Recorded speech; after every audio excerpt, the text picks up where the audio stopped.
Hello friends, मैं अनिल। आज हम लोग बात करेंगे hypertension, high BP, high blood pressure.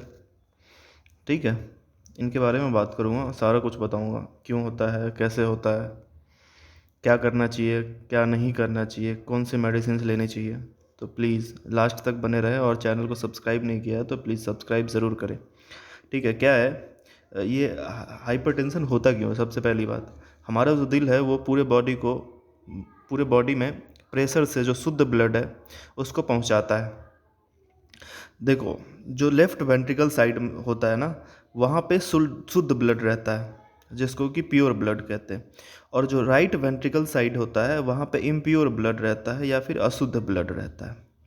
ठीक है, और क्या होता है कि जो अशुद्ध ब्लड होता है वो हमारे फेफड़े में जाती है, लंग्स में, और वहाँ से ये अशुद्ध ब्लड जाती किधर से? राइट साइड ऑफ वेंट्रिकल्स में से लंग्स को जाती है, जो कि अशुद्ध रहती है, और लंग्स से फिर वापस हमारे left side of the ventricles में आती है।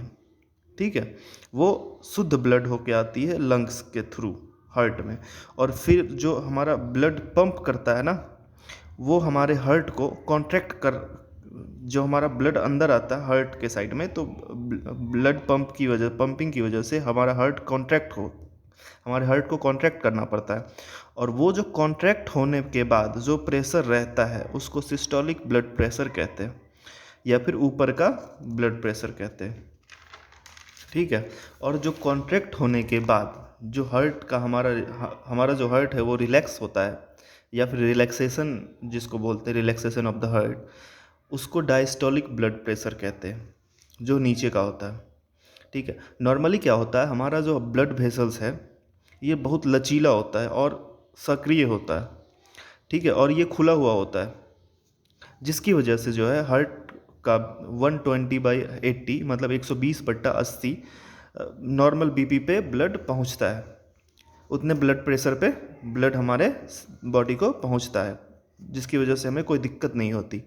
अभी जो अनहेल्दी लाइफस्टाइल है, गलत खान पान की वजह से, या फिर ज़्यादा फैटी फूड्स खाने की वजह से, ज़्यादा तेल मसाला ये सब ज़्यादा खाने की वजह से, जो हमारे धमनियाँ की जो नॉर्मल जो साइज़ होती है ना, मतलब जो लचीलापन होता है ना, वो कठोर में बदल जाता है, मतलब वो कठोरपन हो जाता है। ठीक है, कोलेस्ट्रॉल की लेयर जम जाती है उसमें, जिसकी वजह से वो कठोर हो जाता है। ठीक है, जिसकी वजह से क्या होता है कि हमारे बॉडी में जो ब्लड का फ्लो है वो स्लो हो जाता है। मतलब अगर बॉडी में ब्लड को के फ्लो को नॉर्मल रखना है तो हाई ब्लड प्रेशर की ज़रूरत होती है। ठीक है, तो कठोर ब्लड वेसल से ब्लड पहुंचाने में थोड़ा सा तकलीफ होता है, उसी को उसी उससे उसमें जो प्रेशर लगाना पड़ता है ना, इसकी वजह से जो है आपका ब्लड प्रेशर हाई हो जाता है। इसी को हाई बीपी कहते हैं। ठीक है, तो हम लोग बात करेंगे आज क्या इसके सिम्टम्स है, क्या इसके कॉज हैं। तो जो हमारा हाइपरटेंशन है, a condition in which the force of blood against the artery wall is too high. Usually, hypertension is defined as blood pressure above 140/90 and is considered severe if pressure is above 180/120। ये बहुत ज़्यादा severe हो जाता है अगर BP आपका 180/120 हो जाए तो।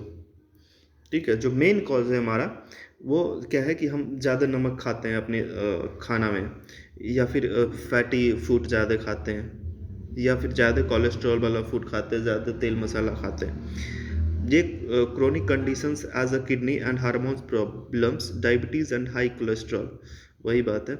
जो सिम्टम्स होता है ना हमारा हाइपरटेंशन का, वो क्या है कि सीवियर हेडेक्स, मतलब बहुत ज़ोरों का सर दर्द होना शुरू हो जाएगा, नोज़ ब्लीड, नाक से खून निकलना शुरू हो जाएगा, कन्फ्यूज़न, आप मतलब आपका जो वॉलंटरी कंट्रोल है वो आपके ऊपर नहीं रह पाएगा, देखने में प्रॉब्लम होगी, सीने में दर्द होना शुरू हो जाएगा, सांस लेने में प्रॉब्लम हो जाएगी, हार्ट बीट नॉर्मल नहीं रहेगा, यूरिन से ब्लड आना शुरू हो जाता है, हमारा चेस्ट, नेक और ईयर बहुत ज़ोरों से धड़कने लगता है, दर्द होने लगता है।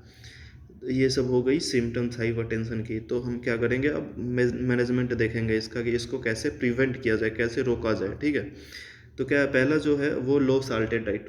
नमक एकदम नॉर्मल मात्रा में खाना है।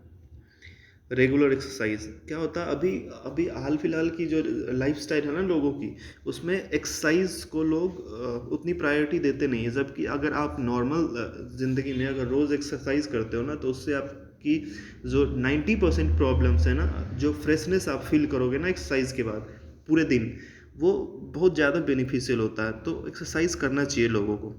ठीक है, अगर आप स्मोक कर रहे हो तो वो छोड़ना पड़ेगा, सिगरेट बीड़ी ये सब बंद करना पड़ेगा। वाइन ले रहे हो, शराब पी रहे हो, अवॉइड करो इसको। अपनी जो स्ट्रेस है, जो सोचने की ज़्यादा क्षमता है, ज़्यादा किसी चीज़ पे टेंशन लेना, वो सब बंद करना। ठीक है, लोग फालतू में पता नहीं आजकल टेंशन लेते रहते हैं। चलो नेक्स्ट जो है हमारा वो मेडिसिन्स है। मेडिसिन्स पे आते हैं। जो हमारा अगर एज जो है पेशेंट का वो 50 ईयर्स से कम हो, 50 साल से कम है, तो कौन सी टेबलेट लेंगे? कैप्रिल और कैपोटीन। ये टेबलेट आती है 25 mg की, 1/2 मतलब आधा टेबलेट लेना है। बीडी का मतलब होता है बेसिक डोज, मतलब एक बार ही लेना है पूरे, और एक बार लेने के बाद 24 आवर मतलब नेक्स्ट डे लेना है आपको। ठीक है। हाँ, तो या फिर अगर ये कैप्रिल और कैपोटीन टेबलेट आपको नहीं मिल पा रही है, तो आप रेमीपेस टेबलेट भी आती है 5 mg का। ये क्या करना है, अगर ये रेमीपेस टेबलेट लेते हो तो 1/OD का मतलब होता है एक सुबह एक शाम। ठीक है, 2 टाइम लेनी है आपको। अगर ये दोनों नहीं मिलती है कैप्रिल और कैपोटीन, तो रेमीपेस मिलेगी, तो रेमीपेस आप लोगे 1/OD डोज बढ़ा दोगे बस। अगर रेमीपेस भी नहीं मिल पाती तो रेनीटेक टेबलेट आती है 5 mg का, इसका भी डोज सेम रहेगा 1/OD, मतलब सुबह शाम एक एक लेनी है। अगर इन सब के अलावा भी कोई सेम कंपोजिशन का मिले तो आप ले सकते हो, क्योंकि मार्केट में बहुत सारे ब्रांड का अलग अलग अपना मेडिसिन होता है, तो आप कोई सा भी मेडिसिन ले सकते हो सेम कंपोजिशन का। ठीक है, जो हमारा नेक्स्ट है क्या है, if age is more than 50 years. अगर एज जो है पेशेंट का 50 साल से ज़्यादा है, तो हम उस समय यूज़ करते हैं कैल्शियम प्लस प्लस ब्लॉकर। ठीक है, ये जो मेडिसिन आती है, एम्लोडिपिन टेबलेट आती है 5 mg की।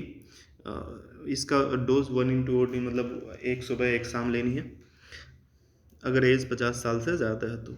अब नेक्स्ट क्या है, कॉम्बिनेशन थेरेपी। इसका क्या मतलब होता है कि ये मतलब अगर एक साथ आपको हाई ब्लड प्रेशर भी है और भी बहुत सारी तकलीफ है आपको आपके अपने बॉडी में, तो आप उस समय इस चीज़ का यूज़ कर सकते हो।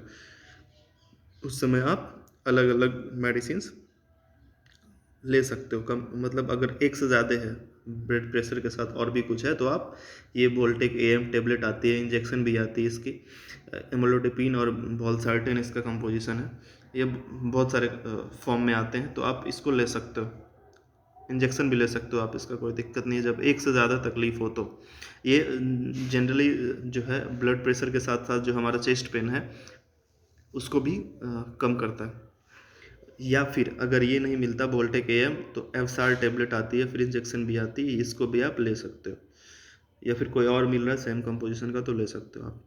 अब जो नेक्स्ट है हमारा डी, वो हाइपरटेंशन विथ प्रेगनेंसी। मतलब जब प्रेगनेंसी के टाइम पे जब हाइपरटेंशन आता है तो उस समय हम क्या करेंगे, तो उस समय हम बीटा ब्लॉकर्स लेंगे। बीटा ब्लॉकर्स जो पहला होता है लेवेटलॉल, ट्रेंडेटन के नेम से आती है इसकी टेबलेट, या फिर इंजेक्शन भी आती है। आप एक सुबह एक शाम ले सकते हो, सॉरी एक ही लेना आपको 24 घंटे में। आज लिया तो फिर कल लेना।